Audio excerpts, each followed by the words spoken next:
अरे इसमें तो सिर्फ मेरा ही थोबड़ा नजर आ रहा है, तुम लोग तो कहीं नजर ही नहीं आ रही। नानी कैमरा दूर तो करो। हाँ ऐसे पकड़। हाँ। माँ, आप बिना बच्चों के साथ बच्चा ही बन जाती। अरे अर्चना, आरती, चलो खाने के लिए आ जाओ बेटा। आराम से।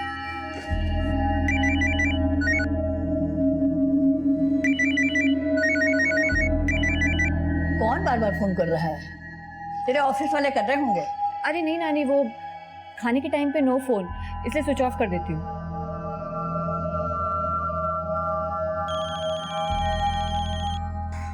आप लोग स्टार्ट करो, मैं आती हूँ। अरे अर्चना, अर्चना,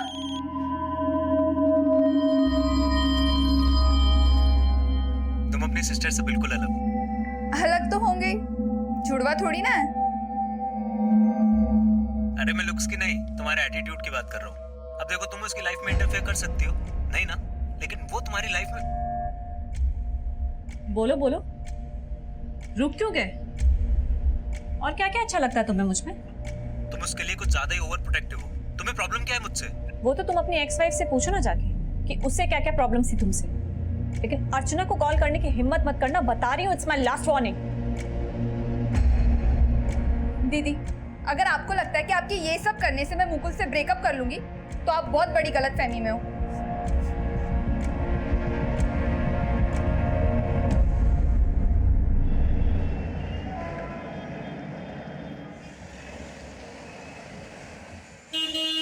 auto, Aarti, can I drop you?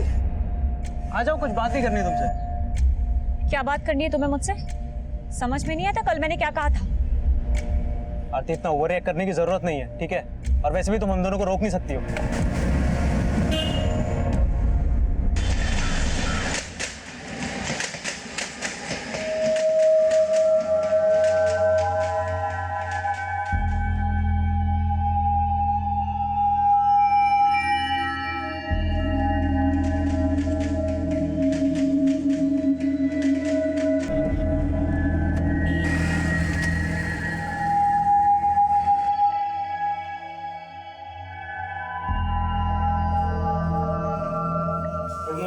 Good morning.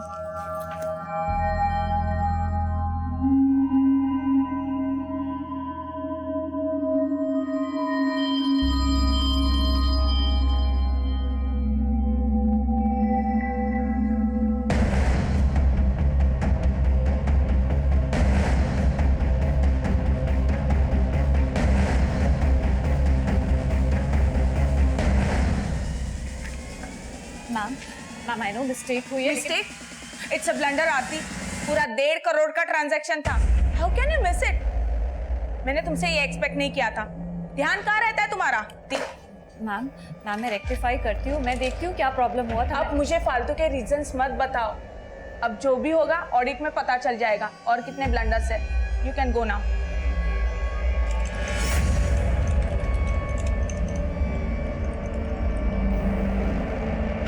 Can I come in, ma'am?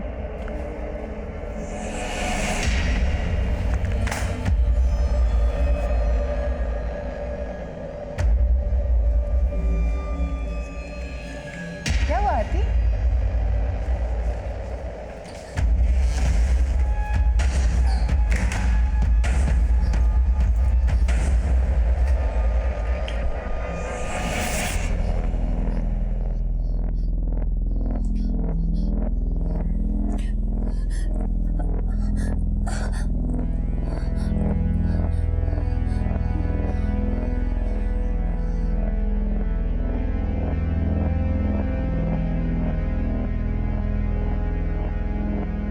Bhelpuri.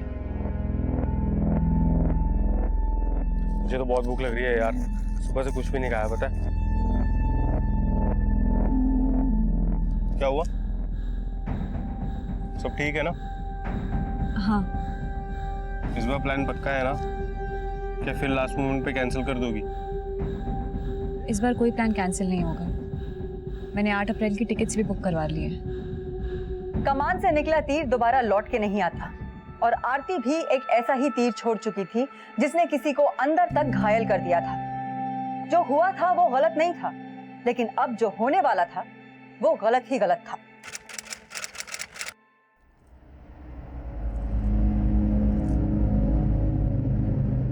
अरे आरती बेटा, आज तो तू छुट्टी लेने वाली थी, क्यों कहीं और जा रही है क्या? नहीं मम्मी, ऑफिस ही जा रही हूँ। याद है ना कल 8 अप्रैल है। याद है मम्मी, इसलिए आज ऑफिस जाना बहुत जरूरी है। Bye bye. बाय।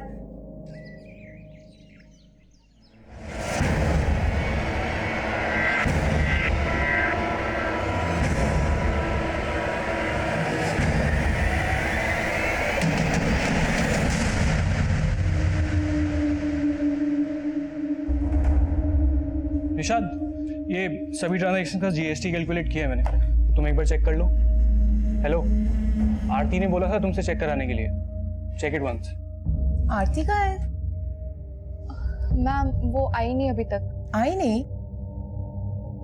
आरती आज ऑफिस आने वाली थी। इनफैक्ट कुछ दूरी तक मैंने उसे ड्रॉप किया था। उसने कहा था कि मैं आपसे ऑफिस में मिलूंगी। एक्चुअली मेरी जब मॉर्निंग में उससे बात हुई तो उसने मुझसे भी यही कहा कि वो आज आने वाली है ऑफिस।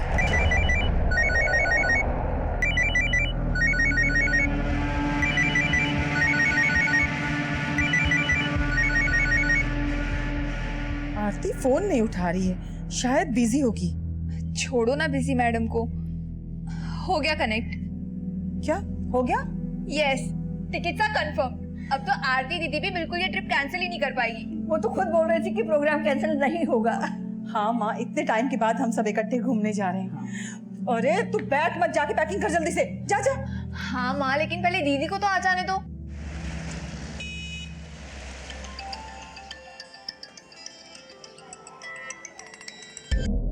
सॉरी अर्चना, मैं बिजी था यार, मैं तेरा फोन नहीं पिक कर सका। क्या हुआ? अभिनव, आरती दीदी आपके साथ है। नहीं तो क्यों? दीदी अभी तक ऑफिस से घर नहीं आई। क्या बात करिए, लेकिन वो तो कह रही थी ना कि वो आज ऑफिस से छुट्टी लेगी। लेकिन दीदी तो आज ऑफिस के लिए निकली थी। तो तूने आरती के कलीग्स को फोन किया, शायद उन सबको कुछ पता हो। हेलो हेलो अर्चना।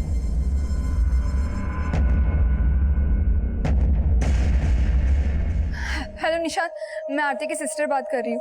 दीदी अभी तक घर नहीं आई, क्या वो आपके साथ है? नहीं, आज वो ऑफिस नहीं आई। व्हाट? ऑफिस नहीं आई? लेकिन आज सुबह तो दीदी ऑफिस के लिए निकली थी। What?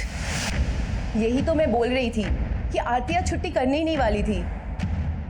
Listen Nishad, call everyone at the staff, okay?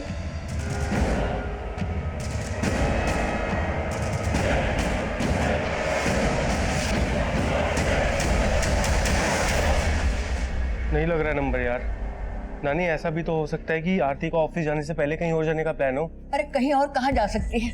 कह रही थी कि ऑफिस में बहुत जरूरी काम है, उसका जाना जरूरी है, क्योंकि कल से छुट्टी ले रखी थी उसने।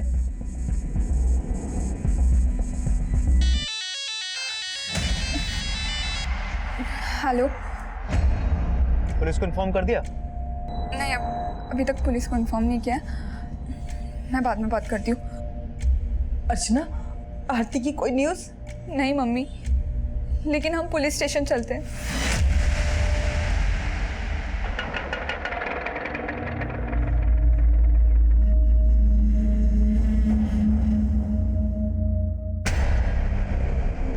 सुबह घर से कितने बजे निकली थी आरती? सर, रोज की तरह 8:45 बजे ऑफिस चली गई थी। आरती का ऑफिस है कहाँ? पवई में। वो रोज सुबह थाने से 9:11 की स्लो ट्रेन पकड़ती थी कांचुरमार्ग के लिए और वहाँ से रिक्शा लेके पवई जाती थी। आरती कैरेंटेड स्पा में ऑपरेशन हेड है। ये निशाद, सुदेश और आमुद आरती के कलीग्स है। जब दीदी घर नहीं आई तो इनसे पता चला कि दीदी ऑफिस भी नहीं गई है। और आप क्या लगते हैं आरती के?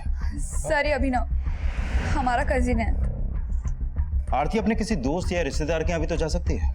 नहीं सर, हमने सब जगह पता करके देख लिया और इनके अलावा आरती का कोई भी ऐसा दोस्त नहीं है जिसके साथ आरती इतनी देर तक बाहर है। और सर प्लीज आप जल्दी कीजिए, दीदी डायबिटिक है और कभी कभी दीदी का शुगर लेवल इतना बढ़ जाता है कि उन्हें इंसुलिन के इंजेक्शंस लेने पड़ते हैं।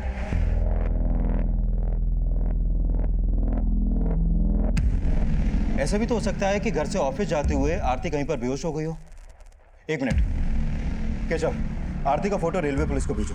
हो सकता है कि थाने से कांजो माँ के बीच आरती के साथ कुछ हुआ हो, इसलिए सारे हॉस्पिटल भी चेक करो, इसके कॉल कोड भी निकालो और पता करो कि इसका फोन कब और कहाँ बंद हुआ। सर आप लोग घर जाइए, हम पता करते हैं कि आरती कहाँ है।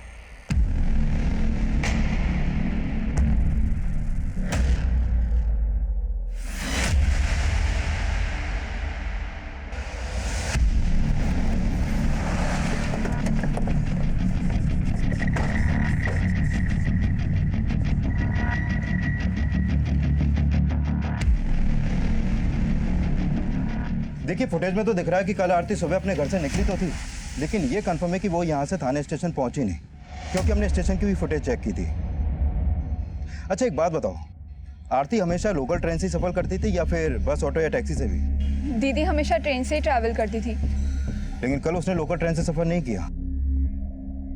एक समझदार पढ़ी लिखी लड़की ऐसे ही गायब हो जाए, बड़ा अजीब सा है। शायद वो अपनी मर्जी से कहीं पे चली गई हो जिसके बारे में उसने आपसे छुपाया हो, या ये भी हो सकता है कि उसका कोई बॉयफ्रेंड हो जिसके बारे में आपको कुछ भी नहीं मालूम। नहीं सर, अगर दीदी का कोई बॉयफ्रेंड होता तो हमें ज़रूर पता होता, और दीदी ऐसे कहीं नहीं जा सकती है। आज सुबह 5 बजे की ट्रेन से हम लोग मैंगलोर जाने वाले थे, और ये ट्रिप भी दीदी ने ही प्लान किया था। मैंगलोर में कहाँ जाने वाले थे आप लोग? सर हम लोगों ने भगत इंटरनेशनल होटल में रूम बुक किया था, और वहाँ हमारा 1 हफ्ते घूमने का प्लान था। अगर आरती और उसकी फैमिली का पहले से मैंगलोर जाने का प्लान था, तो आरती खुद से तो कहीं गायब नहीं हो सकती। उसके साथ जरूर कुछ ना कुछ तो हुआ है। केशव, आरती के घर से थाने स्टेशन तक जहाँ भी सीसीटीवी उन सबको खंगालो, कहीं ना कहीं तो आरती कैप्चर हुई होगी। सर आरती की मिसिंग कंप्लेंट फाइल होने के 2 दिन बाद वो केस मेरे सर्विलेंस में आया, और तब तक आरती के कॉल रिकॉर्ड्स भी आ चुके थे। आरती एक हाई प्रोफाइल स्पा की ऑपरेशन हेड थी, इसलिए इस केस की चर्चा इलेक्ट्रॉनिक मीडिया, प्रेस और सोशल मीडिया हर जगह हो रही थी।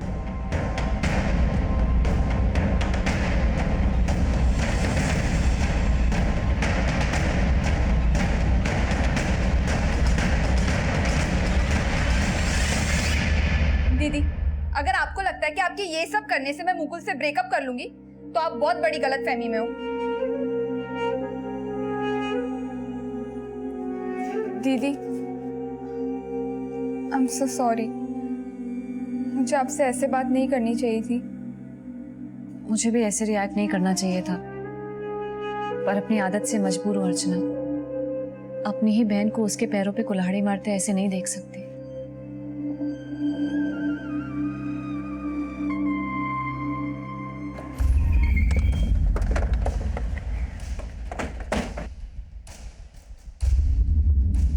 निशा, 7 अप्रैल को जिस दिन आरती गायब हुई, उस दिन सुबह 8:30 बजे तुमने आरती को कॉल किया था, राइट?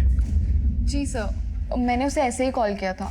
वो ऑफिस नहीं आने वाली थी, लेकिन उसने मुझे बोला कि वो आ रही है। फिर वो नहीं आई तो मुझे भी हैरानी हुई। हमने पता किया कि उस दिन तुम ऑफिस लेट पहुंची थी। हाँ सर, वो मुझे कुछ काम था। निशा, तुमको छुपा तो नहीं रही हमसे? पहले तो हमें लगा कि उसको काम का प्रेशर, लेकिन फिर पिछले दिनों हमने नोटिस किया कि उसको कोई कॉल आता था। वो अक्सर फोन कट कर दिया करती थी, और बताती भी नहीं थी कि उसे कौन कॉल करता था। आरती के कॉल रिकॉर्ड स्टडी किया, और उसे ज्यादातर कॉल्स इस नंबर से आए। बहुत देर तक बात हुई है इस नंबर। ये नंबर तो अभिनव का है। अभिनव? तुम्हारा कजिन? जी। आरती का फोन 7 अप्रैल को 1 बजे मुलुंड में बंद हुआ। आप लोगों का या आरती का कोई जानने वाला मुलुंड में रहता है जिसके घर वो जा सकती है? मुलुंड में ही तो अभिनव रहता है। अभिनव मुलुंड में रहता है? लेकिन अभिनव ने तो कहा था कि आरती उस दिन उससे मिली ही नहीं थी। आरती दीदी आपके साथ है? नहीं तो अभिनव झूठ बोल रहा था। लेकिन वो क्यों झूठ बोलेगा? ये तो आप हमें बताइए। देखिए, एक बात बताइए, आप लोगों का या आरती का अभिनव से कोई इशू तो नहीं था? ऐसा तो कुछ भी नहीं था मैम, बल्कि अभिनव तो हमारी दूर की बहन का बेटा है, और 2 साल पहले ही वो दिल्ली से मुंबई जॉब के लिए आया। इनफैक्ट हम तो उसे अपने घर में साथ रखना चाहते थे, लेकिन वो मुलुंड में रेंट पे रहने लगा, और अक्सर हमारे घर में आया जाया करता था वो। मौसी बहुत बढ़िया बना है, मजा आ गया। ओ बुकर, तो फिर से आ गया चढ़ने? मौसी, मैं ना इसलिए ना अलग से रेंट पे रहता हूँ, क्योंकि बिना रेंट लिए ये मुझे ना 2 दिन भी नहीं रख सकती यहाँ पे। अच्छा, और तू जो हर वीकेंड आ जाता है यहाँ पे छुट्टी मनाने, उसका क्या? और तू तो जैसे आती नहीं ना मेरे मुलुंड वाले फ्लैट पे। आरती कभी कभी अभिनव के मुलुंड वाले फ्लैट पे जाया करती थी, लेकिन उस दिन तो वो बोल के गई कि ऑफिस जा रही हूँ। आज तो तू छुट्टी लेने वाली थी, क्यों कहीं और जा रही है क्या? नहीं मम्मी, ऑफिस ही जा रही हूँ। फिर वो मुलुंड क्यों जाएगी? मैम, जितनी बातें अभिनव और आरती के बीच में होती थी उससे तो ये लग रहा था कि अभिनव आरती का बॉयफ्रेंड होगा, लेकिन ये अभिनव तो आरती का कजन निकला। आरती का फोन बंद भी वही हुआ जहाँ अभिनव रहता है। माना कि अभिनव उसका कजिन है, लेकिन है दूर का। कहीं ऐसा तो नहीं कि उन दोनों के बीच कुछ। एक काम करो, अभिनव को थाने बुलाओ।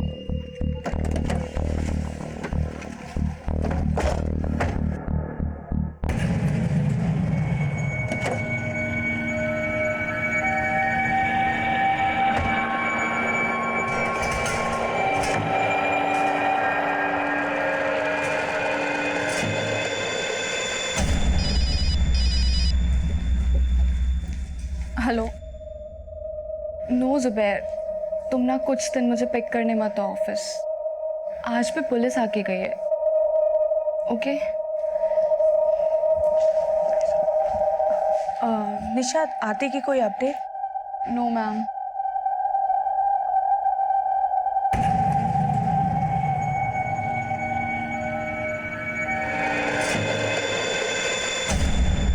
आप यहाँ? मैंने आरती के बारे में सुना। ये सब अचानक कैसे? आज तुम्हें उसकी बड़ी फिक्र हो रही है? आंटी अब ऐसी कैसी बातें कर रही है? आरती मेरी बेटी जैसी है। भाभी क्या बोल रही है पुलिस? कुछ पता चला? उन्हें तो कुछ पता नहीं लगा, लेकिन तुम हमारे जख्मों पर नमक छिड़कने क्यों आए हो? ये नमक मिर्ची तो आप ही की लगाई हुई है, इसीलिए मुझे अपने ही भाई के घर में उनकी सास का सुनना पड़ रहा है। देखिए भाभी, आप भले ही मुझे गैर मानती हो, लेकिन फिर भी मैं आपके साथ खड़ा हूं। क्या बोल रहे हो मैम आप? वही बोल रही हूँ जो तू समझ रहा है।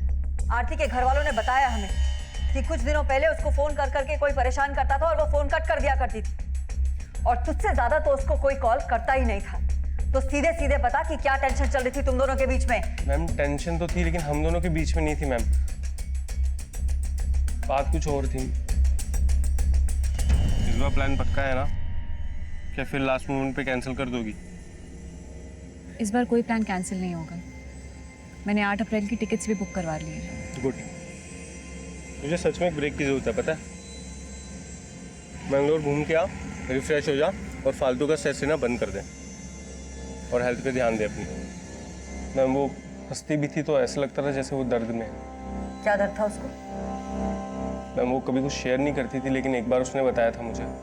एक्चुअली उसकी छोटी बहन है अर्चना, जिसका एक लड़के से अफेयर चल रहा है जो कि डिवोर्सी है। उसकी मदर और नानी ये दोनों को इस बारे में नहीं पता, लेकिन आरती जानती थी इस बारे में, और वो नहीं चाहती थी कि वो उस लड़के से कोई भी रिलेशन रखे। लेकिन ये अर्चना ने तो जैसे मनमानी करने की ठान रखी थी। तो तू अर्चना पे शक जता रहा है? मैम मैं शक नहीं जता रहा हूँ, लेकिन आरती को ये लगता था कि वो लड़का उसे चीट कर रहा है। इस बात पे आरती की उस लड़के से बहुत बार तू मैं भी हुई है। लड़के का नाम क्या है? मुकुल।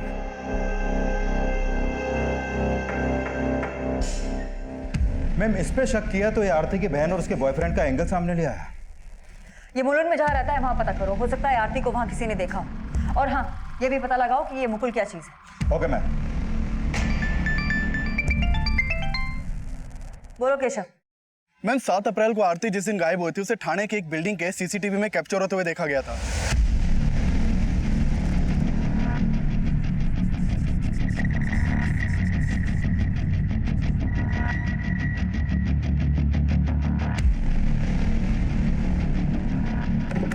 मैम आरटीओ से पता चला है कि ये जो गाड़ी सीसीटीवी में कैप्चर हुई है ये घाटकोपर के रितेश सिद्धनानी नाम के आदमी के एड्रेस पर रजिस्टर्ड है। रितेश सिद्धनानी?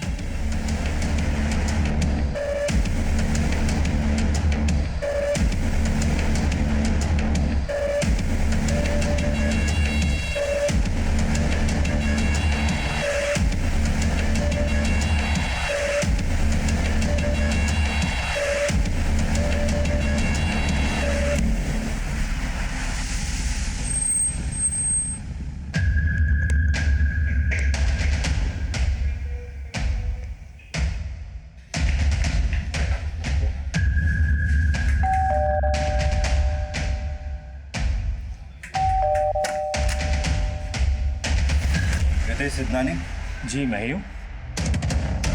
हाँ सर, ये मेरी गाड़ी है। आरती भारद्वाज कहाँ है? कौन आरती भारद्वाज? आरती 7 अप्रैल से मिसिंग है और आखिरी बार 7 अप्रैल को आरती को आप ही की गाड़ी में बैठते हुए देखा गया। मेरी गाड़ी में? लेकिन सर मैं तो किसी आरती भारद्वाज को जानता ही नहीं हूँ। अगर जानते नहीं तो वो आपकी गाड़ी में बैठी क्यों? आपकी गाड़ी कहाँ है? सर वो मेरा बेटा लेके गया है किसी काम से। हाँ सर, 7 तारीख को मेरी वाइफ मेरी गाड़ी लेके गई थी। वाइफ? जी हाँ सर। अभी कहाँ है? वो अपने ऑफिस में। आपकी वाइफ का नाम क्या है और ऑफिस कहाँ है उनका? सर पवई में KRNT टेस्पा की सेंटर हेड है। आयुषी सिद्धनानी नाम है उसका।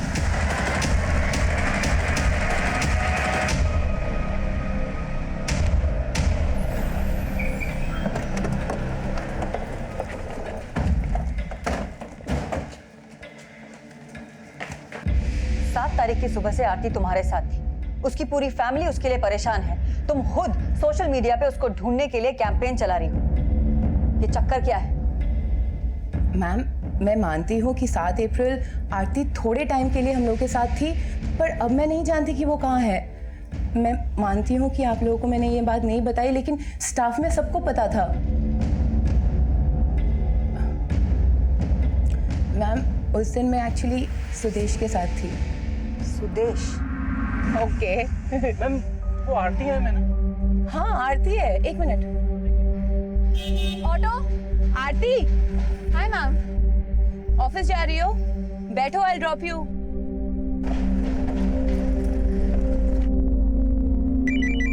मैम, गाड़ी में आरती को बार बार कोई कॉल कर रहा था और वो कॉल कट कर रही थी। आरती ऑल ओके? फिर उसके पास एक मैसेज आया। फिर उसने कहा कि मैं उसे मुलुंड क्रॉसिंग पे ड्रॉप कर दूं। मैम वो आगे वाले सिग्नल पे साइड पे जरा रोक दीजिएगा, कुछ अर्जेंट काम आ गया है। तो ऑफिस नहीं आओगी? आऊंगी ऑफिस बाद में, अभी कुछ काम है इसलिए। तो मैंने उसे ड्रॉप कर दिया। वहां पे ऑलरेडी एक गाड़ी खड़ी थी। फिर आरती उस गाड़ी में बैठ के चली गई। किसकी गाड़ी थी वो? वो मुझे नहीं पता, लेकिन एक ब्लैक कलर की गाड़ी थी। तो ये सब तुमने पहले क्यों नहीं बताया? मैम, बिलीव मी, मैं बताना चाहती थी, पर हमें डर लग रहा था कि अगर बता देती तो सब कुछ सुदेश और मेरे बारे में। एक्चुअली हम लोग का अफेयर चल रहा है और मैं मैरिड हूँ। सर आयुषी मैम सही बोल रही हैं। हमने आरती को मुलुंड में ड्रॉप किया था। एक ब्लैक कलर की गाड़ी थी, वो उसमें बैठी थी। उस ब्लैक गाड़ी का नंबर क्या था? नंबर तो ध्यान नहीं दिया सर, उस समय ऐसा कुछ सस्पिशियस लगा नहीं तो। ध्यान नहीं दिया या तुम और आयुषी मिलकर कोई कहानी बना रहे हो? यस मैम, आरती उस दिन ऑफिस तो नहीं आई थी और आयुषी मैम ने भी कहा था कि वो उन्हें रास्ते में मिली थी। Check it once. आरती कहाँ है? मैम वो आई नहीं अभी तक। आई नहीं? आरती आज ऑफिस आने वाली थी। इनफैक्ट कुछ दूरी तक मैंने उसे ड्रॉप किया था। उसने कहा था कि मैं आपसे ऑफिस में मिलूंगी। एक्चुअली मेरी जब मॉर्निंग में उससे बात हुई तो उसने मुझसे भी यही कहा कि वो आज आने वाली ऑफिस। सर ये बात मैं आप ही को नहीं, आरती की फैमिली को भी बताना चाहती थी, लेकिन आयुषी मैम ने रिक्वेस्ट की कि हम ये बात किसी को ना बताएं, क्योंकि आयुषी मैम और सुदेश। तो तुम दोनों का अफेयर है और ये बात आरती को पता थी, लेकिन तुम्हारे हस्बैंड को नहीं पता थी। कहीं ऐसा तो नहीं कि ये बात आरती तुम्हारे हस्बैंड को बताने वाली थी? मैम, आरती ऐसा क्यों करेगी? उसको कोई प्रॉब्लम नहीं था हमारे रिलेशनशिप से। इनफैक्ट ऑफिस में उसके साथ सबका अच्छा ही रिलेशनशिप था। और फिर भी आरती गायब हो गई। पिछले 5 दिन से उसका कोई अता पता नहीं और आखिरी बार उसे तुम्हारी गाड़ी में देखा गया था। मैम, हम मानते हैं कि आरती मेरी गाड़ी में बैठी थी, पर वहां से उतर के तो वो ब्लैक कलर की कार में भी तो बैठ के गई थी ना मैम। इनफैक्ट आरती की सिस्टर अर्चना से भी मैंने इनडायरेक्टली पूछने की कोशिश की कि शायद वो घर पे कुछ और बोल के निकली हो उस दिन। Archana, calm down and try to remember. Aarti office जाने से पहले कहीं और तो नहीं जाने वाली थी?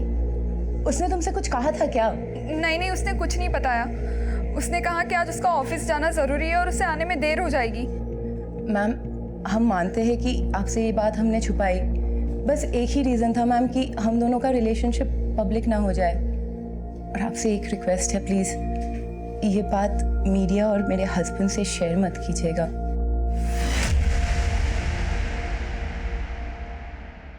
मैम आरती का फोन मुलुंड में बंद हुआ था और ये लोग भी बोल रहे हैं कि उन्होंने आरती को मुलुंड में ही ड्रॉप किया था और आरती का कजिन अभिनव वो भी मुलुंड में ही रहता है। मैम पता करो अभिनव के पास काली गाड़ी है क्या, और इन लोगों को मुलुंड लेके जाओ, देखो आरती को कहाँ ड्रॉप किया है। Okay ma'am.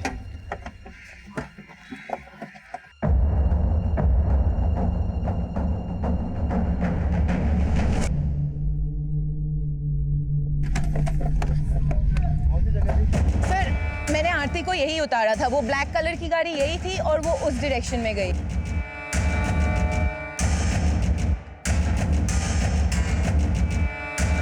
वो वहां से यहाँ गई? हाँ।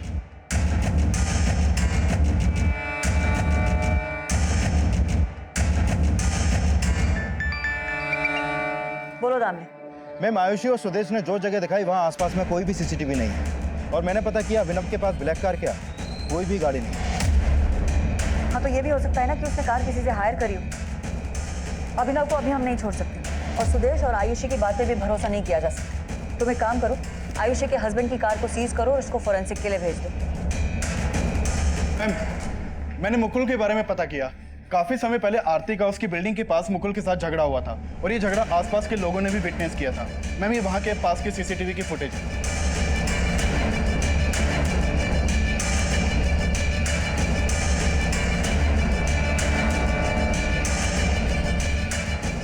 मैम मुकुल के पास बस यही गाड़ी है, उसके पास कोई ब्लैक रंग की गाड़ी नहीं है।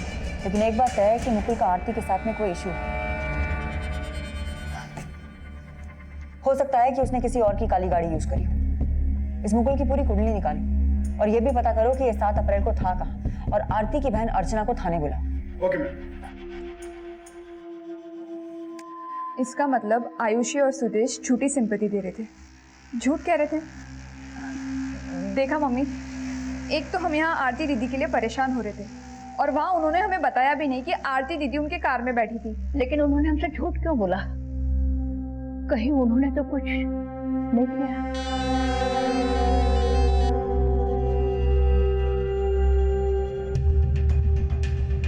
सर आप बेकार में शक कर रहे हैं। अपने शक को दूर करने के लिए ही ये गाड़ी फॉरेंसिक में भेज रहे हैं।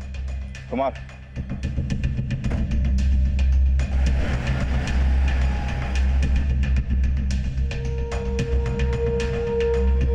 मैम मुझे तो पूरा शक है उस आयुषी और सुदेश ने मिलकर ही आरती दीदी को गायब करवाया है।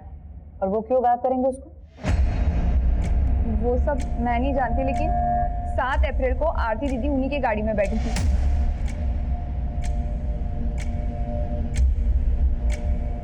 तो वो ऐसे तो गायब नहीं हो सकती ना। देखो आयुषी और सुदेश अभी भी हमारे शक के दायरे में है, हम उन्हें छोड़ नहीं रहे, लेकिन उन दोनों का कहना है कि उन्होंने आरती को मुलुंड में ड्रॉप किया था जहां उन्होंने उसे एक काली गाड़ी में बैठते हुए देखा था। मुकुल के पास कोई काली गाड़ी है? मुकुल? हाँ मुकुल।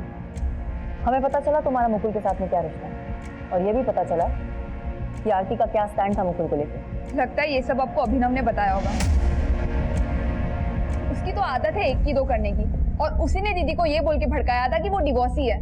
मैम मुझे पहले से ही पता था कि वो डिवोर्सी है और मुझे इससे कोई प्रॉब्लम नहीं था बिकॉज आई लव हिम। और हाँ मैम, ना ही मुकुल के पास कोई काली गाड़ी है और ना ही वो कभी ऐसा कुछ कर सकता है। तो फिर तो तुम भी इन्वॉल्व नहीं होगी इन सब में। आप कहना क्या चाहती है? आरती दीदी मेरी बड़ी बहन है और आप अभिनव पे भरोसा करके गलती कर रहे हैं। वो तो उस दिन मम्मी और नानी के सामने मैंने आपको कुछ बताया नहीं, लेकिन अब क्लियर कर देती हूँ। अभिनव के दिल में आरती दीदी के लिए कुछ तो था। ओए होए बड़ा मेकअप वेकअप हो रहा है। अच्छा एक बात बता यार, तू 28 साल की हो गई, तेरा कोई बॉयफ्रेंड नहीं है? मतलब मैं नहीं मान सकता यार, मैं नहीं मान सकता। अच्छा मुझे ना ऐसा लगने लगा है कि तू किसी को तो लाइक करने लगी है, ऐसा है? तुझे बड़ा रीड करना आता है मेरा फेस। एक बात बता, वो कौन है जिसे तू जानता है और मैं नहीं जानती? बता। मुझे तो ऐसा लगता है कि खाना रेडी है। मैम उस दिन अभिनव का बस चलता तो उसने आरती को प्रपोज कर दिया होता, या तो कर भी दिया हो, या तो वो अभिनव या तो वो सुदेश और आयुषी झूठ बोल रहे हैं और अब मुझ पे और मुकुल पे शक। के साथ तुम्हारा क्या चक्कर चल रहा है? तुम्हें जरा भी शर्म नहीं है? एक जवान लड़का है तुम्हारा, इन सब बातों का उसके ऊपर क्या असर पड़ेगा? मैम आयुषी की गाड़ी से फॉरेंसिक टीम को कुछ भी सस्पिशियस नहीं मिला है और आयुषी और स्वदेश का आरती से कोई इशू ऐसा भी कुछ सामने नहीं आया है और इस बार के ऑलमोस्ट सभी लोगों को आयुषी और स्वदेश के अफेयर के बारे में पता है मैम। हाँ, लेकिन आयुषी को ये डर था कि उसके अफेयर के बारे में उसके हस्बैंड को ना पता चल जाए। हो सकता है कि आरती आयुषी को इसी बात के लिए ब्लैकमेल कर रही। मैंने आयुषी के हस्बैंड से भी बात की। उसका कहना है कि उसको आयुषी पर शुरू से ही शक था और आरती के बारे में अभी तक जो भी सामने आया है उससे लगता नहीं कि वो किसी को ब्लैकमेल कर सकती है। Ma'am Ayushi care and treat spa की एक सिंसियर एम्प्लॉय थी। वो रोजाना सुबह 9:11 की लोकल से अपने ऑफिस के लिए ट्रेवल करती थी और अपने ऑफिस टाइमिंग से हमेशा 15 मिनट पहले ही ऑफिस पहुंचती थी। आरती काफ़ी पंक्चुअल और डिसिप्लिन थी। मैम फिलहाल अब तो मुकुल ही ऐसा है जिसका आरती से इशू था, लेकिन 7 अप्रैल को मुकुल और अर्चना इन दोनों में से कोई भी मुलुंड में नहीं था और मैंने पता किया ना तो मुकुल या उसके जानने वालों में किसी के पास कोई ब्लैक गाड़ी है और ना ही अभिनव के पास। अगर मान लें कि सुदेश और आयुषी सच कह रहे हैं तो फिर वो काली गाड़ी किसकी थी जिसमें उन लोगों ने आरती को बैठते हुए देखा था?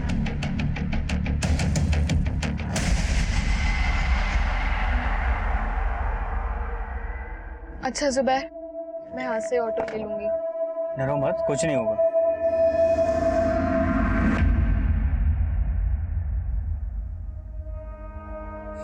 पहले पढ़ने की टेंशन, फिर सीए बनने के बाद काम की टेंशन। 28 साल की उम्र में शुगर का रोग लगा बैठी। कहाँ होगी, किस हाल में होगी? माँ संभालिए अपने आप को। माँ आरती बेटा, रिपोर्ट लाई? हाँ माँ, सब ठीक है, सब नॉर्मल है। रिपोर्ट दिखाओ। अरे अर्चना, मैंने कहा मुझे रिपोर्ट देखना है। अरे ये नॉर्मल है। मम्मी, इसका ब्लड शुगर ना 400 से भी ऊपर है। क्या जरूरत थी इन्हें टेंशन देने की? अरे बाद में तुझे बताती ना मैं सब कुछ, लेकिन तू ना कभी नहीं सोचती इनके बारे में।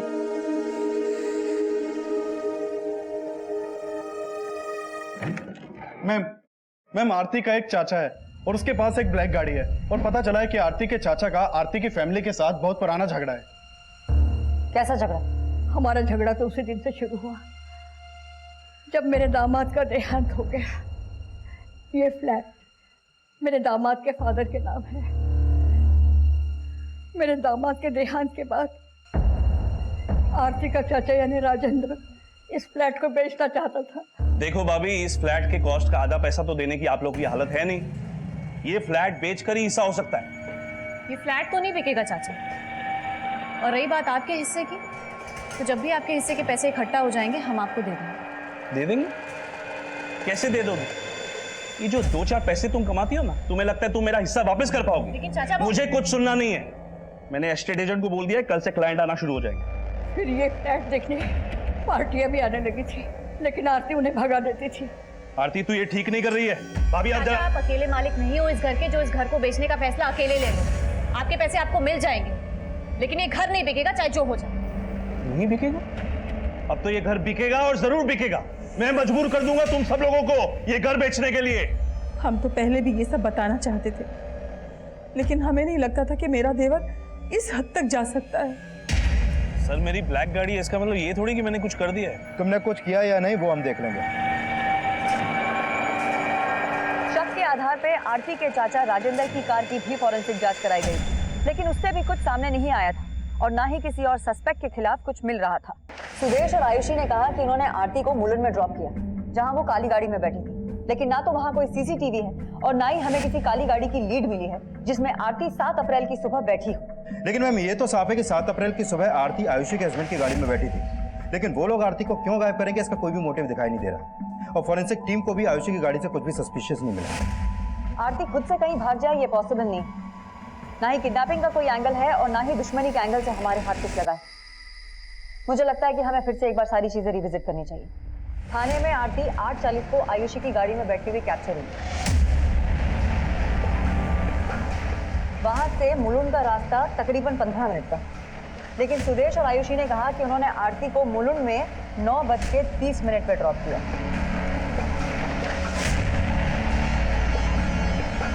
तो आधे घंटे तक वो लोग कार में कर क्या रहे?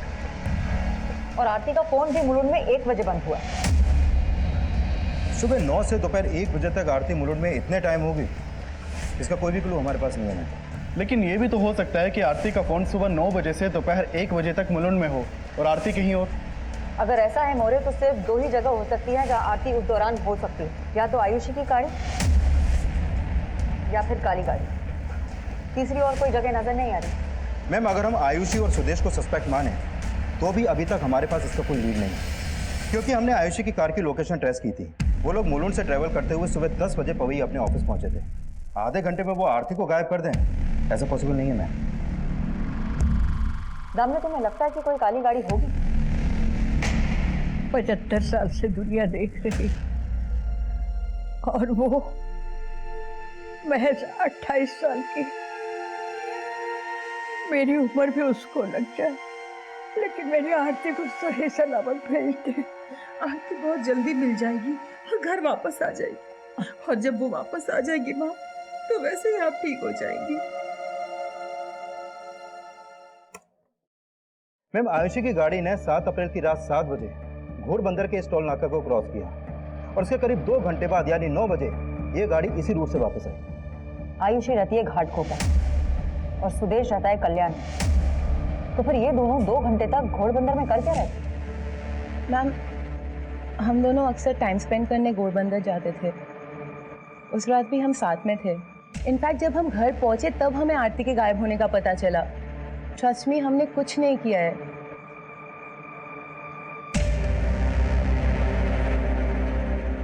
माना कि इनकी गाड़ी में कुछ भी सस्पिशियस नहीं मिला, लेकिन 2 घंटे तक इन लोगों का घोड़बंदर में होना। दामने एक काम करो, घोड़बंदर में एक सर्च ऑपरेशन शुरू करो, हो सकता है हमें कोई लीड मिले।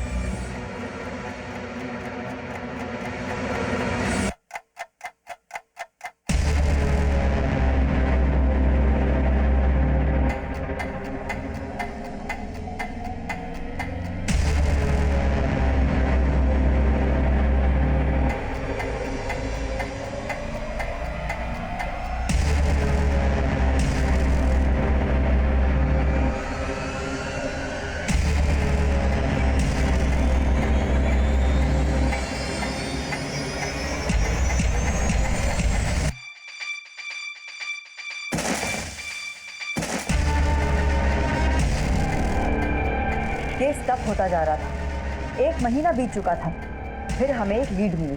मैम जो बोन्स घोड़बंदर में मिले थे वो किसी जानवर के थे। आरती की डेड बॉडी वहां पर डंप की गई होगी, ऐसा कोई लीड नहीं मिला।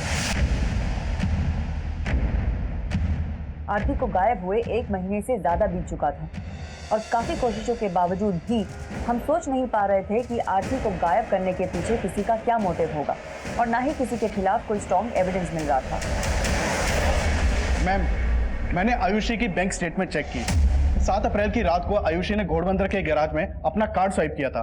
गैराज के मालिक से मेरी बात हुई, उसने बताया कि उन लोगों ने वहां पे अपनी गाड़ी धुलवाई थी और गाड़ी का इंटीरियर भी चेंज करवाया था। काफी कोशिशों के बाद हमें पहली बार इस केस में एक स्ट्रॉन्ग लीड मिली और काफी मशक्कत के बाद हमने वो मटेरियल ढूंढ निकाला जो ये साफ कर रहा था कि आरती की हत्या उसी गाड़ी में हुई थी जिसमें 7 अप्रैल की सुबह आयुषी और सुदेश थे और उसमें आरती को बैठते हुए देखा गया था। क्या आरती के साथ? देखिए अभी हम कुछ भी नहीं कह सकते हैं, लेकिन आगे की जांच के लिए आपके डीएनए की जरूरत पड़ सकती है। हमें उनके साथ रितेश, आयुषी और उसके बेटे के डीएनए भी मिले, क्योंकि हमें शक था कि वो मुकर सकते थे कि वो पुराना मटेरियल उनका नहीं था। और फिर रिपोर्ट आई।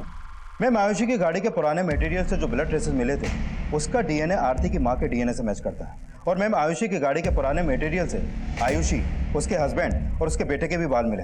अब आयुषी इनकार नहीं कर सकती कि उसने 7 अप्रैल की रात को अपनी गाड़ी का इंटीरियर जानबूझकर चेंज करवाया था।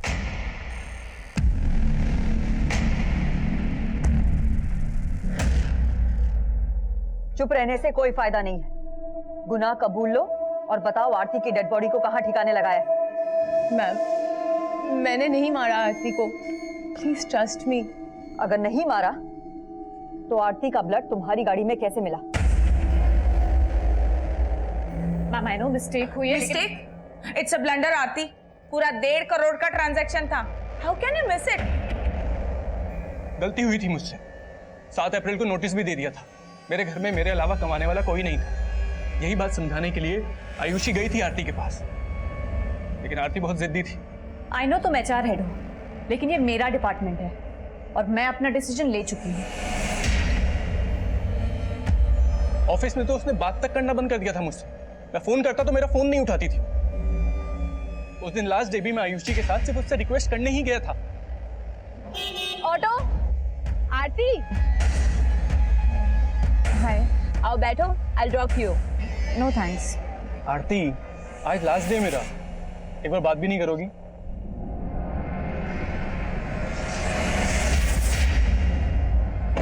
हमने फिर से उससे रिक्वेस्ट करी, लेकिन उसने हमारी फिर नहीं सुनी।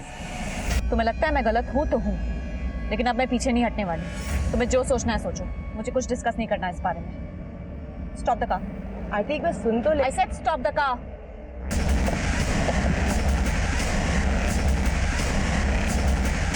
आरती ने बोला था तुमसे चेक कराने के लिए।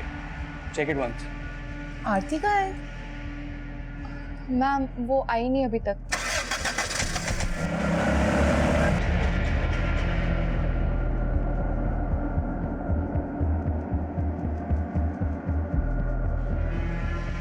आरती को मारने के बाद रात को उसे डम करने के लिए हम घोड़बंदर जा रहे थे। तभी हमें बांडुप की एक नाकाबंदी पे ड्रिंक एंड ड्राइव टेस्ट के लिए रोका गया, लेकिन वो आरती की डेड बॉडी नहीं देख पाए और टेस्ट के बाद हम उसकी डेड बॉडी को घोड़बंदर ले आए। उसकी बॉडी के टुकड़े किए ताकि वो नाले में आसानी से बह जाए।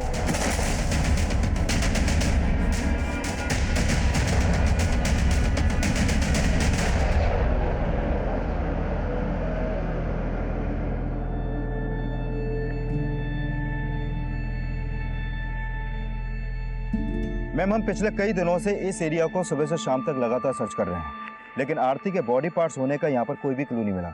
और अगर वाकई में आयुषी और सुदेश ने आरती के बॉडी पार्ट्स को यहाँ पे डंप किया है तो वो बॉडी पार्ट्स यहाँ से बहकर समुद्र में भी जा सकते हैं, क्योंकि ये नाला सीधे समुद्र को कनेक्ट करता है। मैम, लगता नहीं है कि आरती का कोई भी बॉडी पार्ट्स हमें यहाँ पर मिलेगा, और इसलिए ये भी हो सकता है कि अपने वकील से मिलकर आयुषी और सुदेश भी अपना सुर बदल लें। और अगर ये लोग अदालत में मुकर गए कि इन्होंने आरती को मारा है तो इनके खिलाफ हमारे पास कोई भी सबूत नहीं है। हाँ, लेकिन इनके खिलाफ चार्जशीट फाइल करने के लिए हमारे पास फॉरेंसिक रिपोर्ट है और सर्कमस्टेंशियल एविडेंस भी इनके अगेंस्ट है। डोंट वरी, चार्जशीट फाइल करने की तैयारी करो। Okay ma'am. 7 अप्रैल 2018 को आरती का मर्डर आयुषी की गाड़ी में हुआ। उसकी लाश को घोड़बंदर के नाले में डंप कर दिया गया। अभी तक उसकी डेड बॉडी हमें मिली नहीं है, लेकिन तलाश जारी है।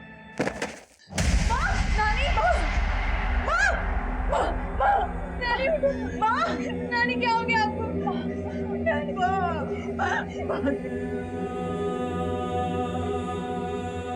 सुदेश और आयुषी ने जो किया उसकी सजा तो उन्हें मिल जाएगी, लेकिन सोचना यह भी जरूरी है कि जो अपराध हुआ क्या उसे रोका जा सकता था। सुदेश को जॉब से निकालने का आरती का फैसला सही हो सकता है, लेकिन फैसले जिद से ज्यादा सहमति और समझौते की दरकार भी रखते हैं।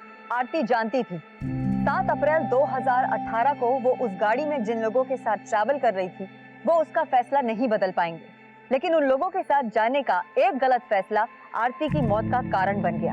आरती शायद इस दस्तक को भाप नहीं पाई, लेकिन उसके परिवार वालों ने भी इस दस्तक को महसूस नहीं किया। उसका परिवार यही सोचता रहा कि आरती एक वर्कोहॉलिक वुमन है और उसके स्ट्रेस और टेंशन को समझने की कोशिश नहीं की गई। आरती को आए दिन लगातार कई कॉल्स आते रहे जिन्हें वो रिजेक्ट करती रही। अगर इस चीज को नजरअंदाज नहीं किया गया होता तो आरती का अंत इतना दुखद नहीं होता।